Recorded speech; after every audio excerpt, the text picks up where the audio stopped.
துலாத்திலே ஜனனிச்சிருக்கிறீங்க. சூரிய நீசம் யோகம் அல்ல. தனித்த நீச சூரியன் யோகம் அல்ல, கஷ்டத்தை கொடுக்கிறார், உடல் சார்ந்த பிரச்சனைகளையும் கொடுக்கிறார். சந்திரன் ரிஷப லக்னத்திற்கு சந்திரனும் யோகம் அல்ல, சந்திரனும் யோகம் அல்ல. செவ்வாய் அமர்ந்திருக்கிறார், செவ்வாய் நன்மை உண்டு, செவ்வாயினால் நன்மை உண்டு. ராகு துலாத்திலே ராகு யோகமா? லக்னாதிபதி லக்னத்தில் ராகு யோகம் அல்ல, யோகம் அல்ல, ராகு யோகம் அல்ல. குரு இருக்கிறார், குருவும் யோகம் அல்ல, குருவும் சிரமத்தை படுத்துறார், கஷ்டங்களை கொடுக்கிறார். குரு கௌரவத்தை கொடுத்துறாரு சமூகத்துல, ஆனால் வாழ்க்கையை கஷ்டப்படுத்துறார். சனி பகவான் உச்ச சனி பகவான் உச்சம் பெற்று இருக்கிறாரு. இந்த சனியோடு கிரகம் இணைஞ்சிருந்தா, சுக்கிரனோ குரு பார்வையோ புதன் தொடர்போ பெற்றிருந்தா யோகம். சனி இருப்பது யோகம் தான். முதலில் சிரமம், பிற்பகுதியில் வாழ்க்கையில் உறுதியானதை கொடுக்கிறார். புதன் அதீதமான யோகம், புதனினால் யோகம் உண்டு.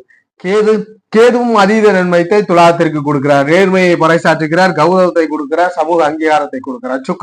சுக்கிரனும் அதிகபட்சமான யோகம். சுக்கிரனினாலும் பெரும் யோகம், பெரும் அதிர்ஷ்டம் உண்டு.